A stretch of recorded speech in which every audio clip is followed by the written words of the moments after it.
95% freelancers जो कि अपना करियर स्टार्ट करते हैं बहुत ज़्यादा स्ट्रगल करते हैं अपने करियर को एक राइट डायरेक्शन में मूव करने में। उनको बहुत ज़्यादा इनिशियल चैलेंजेस फेस करने पड़ते हैं। एंड मैं जेन्युइनली जब इन लोगों को देखता हूँ तो आई फील लाइक कि वो स्ट्रगल कर रहे हैं क्योंकि उनके पास एक सही डायरेक्शन नहीं है। उन्हें पता नहीं कि कौन से पाथ में मूव करना चाहिए। मैं 5 साल से फ्रीलांसिंग फील्ड में हूँ। मैंने अपने पूरे करियर में बहुत सारे क्रिएटर्स के साथ काम किया, बहुत सारे इंडियन पर्सनैलिटीज के साथ काम किया, इंटरनेशनल क्रिएटर्स के साथ काम किया है और बहुत सारी कंपनीज के साथ भी काम किया हुआ है। एंड आई नो कि मार्केट में आज फ्रीलांसिंग से रिलेटेड इतनी सारी अपॉर्चुनिटीज हैं कि आप लिटरली आज से शुरू करके 6 महीने में ही एक फ्रेशर सैलरी से डबल इनकम जनरेट करना शुरू कर सकते हैं। बट स्टिल कई सारे फ्रीलांसर्स स्ट्रगल करते हैं क्योंकि उनके पास एक सही रोड मैप नहीं है, एक सही डायरेक्शन नहीं है कि कैसे उन्हें अपना करियर को बिल्ड करना चाहिए। तो इस वीडियो में सिंपल 5 स्टेप प्रोसेस बताऊंगा जिससे आप भी अपना एक सक्सेसफुल फ्रीलांसिंग करियर बिल्ड कर सकते हैं। बट वीडियो स्टार्ट करने से पहले एक वार्निंग देना चाहूंगा, एक तरीके से डिस्क्लेमर देना चाहूंगा कि अगर आप इस वीडियो से नॉलेज लेने आए हैं और अपना एक genuinely successful freelancing career build करना चाहते हैं, स्टार्ट करना चाहते हैं, तो आपको एक्शंस लेने पड़ेंगे और उसके लिए आप एक नोटपैड, एक पेन अपने साथ में लेके बैठिए ताकि आप वीडियो के टेक अवेज को नोट कर पाएं और डायरेक्टली एक्शन ले पाएं। स्टार्ट करते हैं नंबर 1 स्टेप से, master a high value skill. सबसे पहले आपको अपने इंटरेस्ट एरियाज को आइडेंटिफाई करना होगा। आपको उस डोमेन को आइडेंटिफाई करना होगा जो कि आपके इंटरेस्ट एरियाज से अलाइन होता है, ताकि आपको पता हो कि आप किस नीश में अपना फ्रीलांसिंग करियर स्टार्ट करना चाहते हैं। आप उसकी हार्ड स्किल्स पे वर्क करेंगे, आप उससे रिलेटेड अपनी सॉफ्ट स्किल्स पे वर्क करेंगे एंड देन आपको वो डायरेक्शन मिल पाएगी जिसमें आपको आगे बढ़ना होगा। तो सबसे फर्स्ट स्टेप आता है, आपको अपनी एक हाई वैल्यू स्किल आइडेंटिफाई करनी होगी। आप अपने साथ बैठिए और ये समझने की कोशिश करिए कि आपका क्रिएटिव साइड ज्यादा स्ट्रांग है या आपका एनालिटिकल साइड, ताकि आपको वो डोमेन पता लग पाए जिसमें अल्टीमेटली आपको निशेस आइडेंटिफाई करनी होंगी।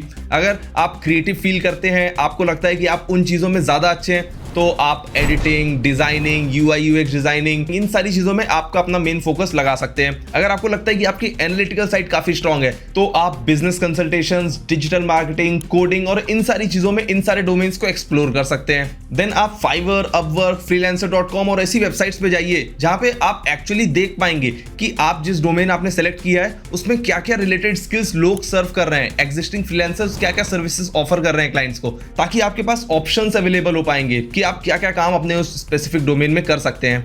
इनिशियली अपने आप को एक ही स्किल पे बहुत ज्यादा नीच डाउन करने की ट्राई मत करिए, अलग अलग काम करने का ट्राई करिए। और जब आप इन सारी चीजों को थोड़ा थोड़ा ट्राई करेंगे, उनके सॉफ्टवेयर्स को समझने की कोशिश करेंगे, उनसे रिलेटेड यूट्यूब पे वीडियोस देखेंगे, उनसे रिलेटेड जो फ्रीलांसर्स ऑलरेडी उन डोमेन में वर्क कर रहे हैं उनके साथ कनेक्ट करेंगे, उनके साथ बात करेंगे, तो आपको उस इंडस्ट्री के बारे में समझ में आएगा एंड ग्रेजुअली आपका इंक्लाइनेशन उन सारे ऑप्शन, सारी स्किल्स में से किसी एक पे काफी ज्यादा बढ़ने लगेगा एंड अल्टीमेटली आपको किस डायरेक्शन में मूव करना है वो आपके लिए क्लियर होने लगेगा। So you have to master a skill and then move to step number 2, build a compelling portfolio. तो जब आपने अपनी स्किल डिसाइड कर ली है, आपने सपोज डिसाइड किया कि आपको डिजिटल मार्केटिंग में बहुत ज़्यादा इंटरेस्ट आ रहा है, आपको ऐड चलाना, मार्केटिंग के कैंपेन्स बिल्ड करना, लोगों के वेबसाइट पे ट्रैफिक डाइवर्ट करना और इन सारी चीज़ों में इंटरेस्ट आता है, तो अब आप उससे रिलेटेड अपना पोर्टफोलियो कैसे बिल्ड कर सकते हैं। इनिशियली आपको उसके लिए कुछ बातों का ध्यान रखना होगा। सबसे पहली चीज कि डायरेक्ट क्लाइंट्स को रीच आउट करना स्टार्ट मत करिए। आपने जो स्किल्स एक्वायर करी हैं, उनके बारे में यूट्यूब पे वीडियोस देखे हैं, टूल्स को यूज करना सीखा है, उन सारी चीजों को एक प्रैक्टिकल यूज केस में डेवलप करिए। यानी आप अपने लिए कैंपेन लॉन्च करिए, आप अपने चैनल के लिए या अपने रिलेटिव्स के लिए या अपने जान पहचान वाले लोगों के लिए, वेबसाइट के लिए एड्स चलाना स्टार्ट करिए। और इस तरीके से जब आप उनके लिए मार्केटिंग करेंगे, उनके साथ काम करेंगे, तो अल्टीमेटली उनका भी फायदा होगा, बट आपकी भी स्किल्स नर्चर हो रही हैं और उन सारे प्रोजेक्ट्स को आप अल्टीमेटली अपने पोर्टफोलियो में, अपने वर्क सैंपल्स में यूज कर पाएंगे। आप डमी प्रोजेक्ट्स क्रिएट कर सकते हैं और उनके लिए ब्रांड कैंपेन लॉन्च कर सकते हैं, मार्केटिंग कैंपेन्स लॉन्च कर सकते हैं। आप एक्चुअल कंपनीज के लिए भी काम कर सकते हैं, एक्चुअल क्लाइंट्स के लिए भी काम कर सकते हैं। जोमेटो अगर आपका क्लाइंट होता तो आप किस तरीके से अपनी सर्विसेज उनको सर्व करते हैं। जब आप क्लाइंट्स को रीच आउट करेंगे तो दिखा पाएंगे कि अगर मैं एक फूड कॉमर्स कंपनी के साथ काम कर रहा होता तो इस तरीके से मैंने इस प्रोजेक्ट को डेवलप किया था, जिसमें ये इनसाइट्स रहे, मैंने इतने रिजल्ट्स लेके आ पाए, इतनी लीड्स जनरेट कर पाया। और ये रियल वर्क सैंपल आपके पोर्टफोलियो में बहुत अच्छा एड ऑन हो सकता है। इसके अलावा आप नॉर्मल क्लाइंट्स को भी फ्री में अपनी सर्विसेज ऑफर कर सकते हैं, बट आप बदले में उनसे टेस्टिमोनियल मांग सकते हैं, आपके काम को लेके उनसे फीडबैक मांग सकते हैं, आप उनसे वो परमिशन मांग सकते हैं कि क्या आप उस काम को अपने वर्क सैंपल, अपने पोर्टफोलियो में ऐड कर सकते हैं कि नहीं। और ये सारी चीजें अल्टीमेटली आपका एक कंपेलिंग पोर्टफोलियो बिल्ड करेंगी। Then move to step number 3, build a continuous lead generation system. अब लीड्स जनरेट करना, अपने लिए क्लाइंट्स का एक सिस्टम बिल्ड करना जिससे कि क्लाइंट्स आपके पास आते रहें, उसके मेजरली दो मेथड्स हो सकते हैं। एक होता है इनबाउंड मेथड और एक होता है आउटबाउंड मेथड। इनबाउंड मेथड में आपको एक ऐसा सिस्टम बिल्ड करना होता है जिससे कि क्लाइंट्स आपके पास डायरेक्टली आते हैं, और आउटबाउंड मेथड में आपको एक प्रोसेस सेटअप करना होता है जिससे कि आप क्लाइंट्स के पास जाते हैं अपनी सर्विसेज ऑफर करने के लिए। आउटबाउंड में आप ईमेल्स करेंगे लोगों को, उनके सोशल हैंडल्स पे, लिंक्डइन, इंस्टाग्राम वगैरह पे उनको रीच आउट करेंगे और उनके साथ एक कनेक्ट डेवलप करने की कोशिश करेंगे सो that you can ultimately pitch your services. आप उन्हें बता पाएं कि आप क्या काम करते हैं, उन्हें पता लग पाए कि आपका पोर्टफोलियो देख के आप किस तरीके का काम करते हैं, and then you have to pitch your services so that you can convert them as a client. Then inbound method में आपको अपना ब्रांड बिल्ड करना होता है, आपको एक तरीके से अपने काम के बारे में लोगों को बताना होता है जिससे कि अल्टीमेटली जिसको भी वो काम पसंद आएगा वो डायरेक्टली आपको रीच आउट कर सकता है। आई वुड सजेस्ट कि जब आप अपना करियर स्टार्ट कर रहे हो तो आउटबाउंड मेथड पे सबसे ज्यादा फोकस करिए, क्योंकि स्टार्टिंग में आपका कोई ब्रांड नहीं होता है, आप क्या सर्विसेज ऑफर कर रहे हैं किसी को नहीं पता, आप किस क्वालिटी का काम डिलीवर कर रहे हैं किसी को नहीं पता, तो आपको लोगों के पास जाना होता है ताकि आप अपने आप को, अपनी स्किल्स को लोगों के सामने शोकेस कर पाएं। एंड इस आउटबाउंड मेथड में आपको वॉल्यूम गेम बहुत ज्यादा खेलना होगा, यानी आपको बहुत सारे लोगों को बहुत ज्यादा फ्रीक्वेंसी में रीच आउट करना होगा। इट इज बिकॉज इनिशियली आपके रिजेक्शन के चांसेस बहुत ज्यादा होते हैं। आप क्लाइंट को रीच आउट कर रहे हैं बट आपके पास बहुत ज्यादा वर्क एक्सपीरियंस तो है नहीं, आपने कई सारे क्लाइंट्स के साथ तो अभी काम किया नहीं है, जिसकी वजह से आपको बहुत सारे क्लाइंट्स रिजेक्ट कर ही देंगे।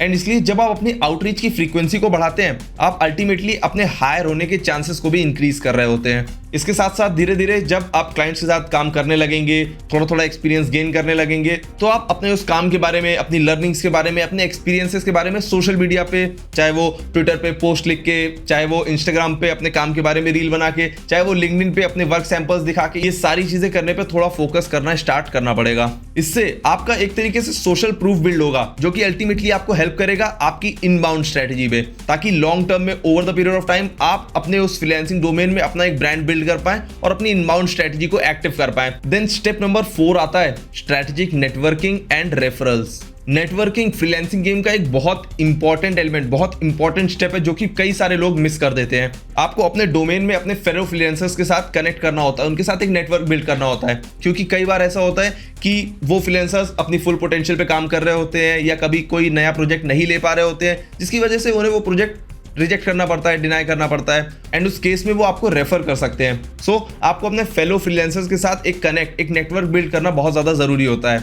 एंड इसी के साथ साथ आप कॉम्प्लीमेंट्री स्किल्स वाले फ्रीलांसर्स के साथ भी कनेक्ट करिए। मैं पर्सनली एक वीडियो एडिटर हूँ, मेरे जो क्लाइंट्स हैं वो बहुत सारे क्रिएटर्स हैं या कंपनीज हैं जो कि अपने वीडियोस सोशल मीडिया वगैरह पे पब्लिश करते हैं, एंड बहुत हाई चांसेस है कि उनको उन वीडियोस के लिए थंबनेल की या रील कवर की या मे बी उनके ऑडियो को एनहांस करने के लिए एक ऑडियो इंजीनियर की या वो कंटेंट लिखवाने के लिए एक स्क्रिप्ट राइटर, इन सारे लोगों की जरूरत पड़ती ही है। एंड क्योंकि मैं उनके साथ काम कर रहा हूँ, दिस इज वेरी फ्रीक्वेंट कि वो मुझसे पूछते हैं अगर मेरी नॉलेज में कोई स्क्रिप्ट राइटर हो, कोई ऑडियो इंजीनियर हो या कोई थंबनेल डिजाइनर हो जिनको मैं कनेक्ट करवा पाऊँ, जिनका काम मैंने देखा हुआ है, तो एटलीस्ट वो एक प्रूफ ऑफ वर्क उनके माइंड में बिल्ड कर देता है। एंड इसीलिए जब आप कॉम्प्लीमेंट्री स्किल्स वाले फ्रीलांसर्स के टच में रहते हैं तो उनसे काम मिलना, उनके रेफरल्स के थ्रू काम मिलना आपके लिए एक गेम चेंजर स्टेप हो सकता है। इसके साथ साथ आप जिन क्लाइंट्स के साथ काम करेंगे उनके साथ भी एक अच्छा कनेक्ट, एक पर्सनल कनेक्ट बिल्ड करने का ट्राई करिए। अगर आप एक कंपनी के साथ जुड़े हुए हैं, आप उनके साथ काम अच्छा डिलीवर कर रहे हैं, आप उनसे रेफरेंस मांगेंगे तो वो आपको कहीं ना कहीं और कनेक्ट करा सकते हैं, जो कि इवेंचुअली आपके लिए ही और क्लाइंट्स के डोर ओपन करता है।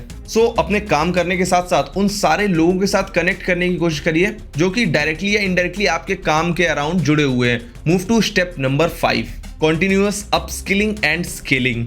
बहुत सारे फ्रीलांसर्स ये गलती करते हैं कि उन्होंने टूल्स चलाना सीख लिया, अपनी हार्ड स्किल्स को थोड़ा सा मैच्योर कर लिया है, लोगों के साथ काम कर लिया है और वो उस जगह पर ही अब अपना एक कंफर्ट जोन क्रिएट कर लेते हैं। बट आपको एक्चुअली अपस्किलिंग करना होगा, अपनी स्किल्स पे ध्यान देना होगा, अपनी सॉफ्ट स्किल्स डेवलप करनी होगी ताकि आप ज्यादा से ज्यादा क्लाइंट्स के साथ काम कर पाएं, आप ज्यादा बड़े, ज्यादा हाई पेइंग क्लाइंट्स के साथ काम कर पाएं और अपनी स्किल्स को भी मैच्योर कर पाएं। आपको इंडस्ट्री के ट्रेंड्स के बारे में जानना होगा, सीखना होगा, आपको उन टूल्स में इन्वेस्ट करना होगा जो कि आपके काम को, आपकी लाइफ को और ज्यादा इजी बना सकते हैं। आजकल हर चीज के लिए AI टूल्स आ गए हैं, तो आपको उस डोमेन में भी अपने आप को आगे रखना होगा ताकि अल्टीमेटली आप अपने काम की क्वालिटी को इंक्रीज कर पाएं, आप अपने टाइम इन्वॉल्वमेंट को कम कर पाएं एंड उन टूल्स को बेस्ट तरीके से यूज कर पाएं।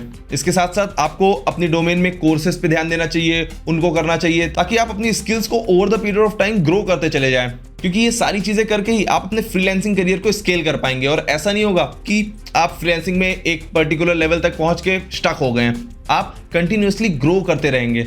आई नो कि फ्रीलांसिंग में इनिशियल स्ट्रगल्स बहुत ज़्यादा चैलेंजिंग होती हैं। आपको क्लाइंट्स को ढूंढने में फाइट मारनी होती है, उनका काम डिलीवर करने में फाइट मारनी होती है। आपको समझ में नहीं आता है कि क्या वो एक्चुअली एक्सपेक्ट कर रहे हैं, वो सारी चीज़ें समझने में, वो सारी एक्सपेक्टेशंस को मीट करने में फाइट मारनी होती है। और ऐसे बहुत सारी चीज़ें होती हैं जो कि चैलेंजिंग लग सकती है स्टार्टिंग में। But I am here to tell you कि फ्रीलांसिंग आपके लिए फाइनेंशियल फ्रीडम के डोर्स अनलॉक करता है। फ्रीलांसिंग आपको लोकेशन फ्लेक्सिबिलिटी प्रोवाइड करता है। फ्रीलांसिंग आपको एक ग्लोबल एक्सपोजर प्रोवाइड करता है। आप इंडिया में बैठे हुए ग्लोबली किसी के साथ भी काम कर सकते हैं। जो काम करने में, जो स्किल पे ध्यान देने में आपको जेन्युइनली इंटरेस्ट आता है खुद से ही, आप उन सेम स्किल्स को ही मोनेटाइज कर सकते हैं। और आप एक तरीके से अपना एक एंटरप्रेन्योरियल माइंडसेट बिल्ड करते हैं।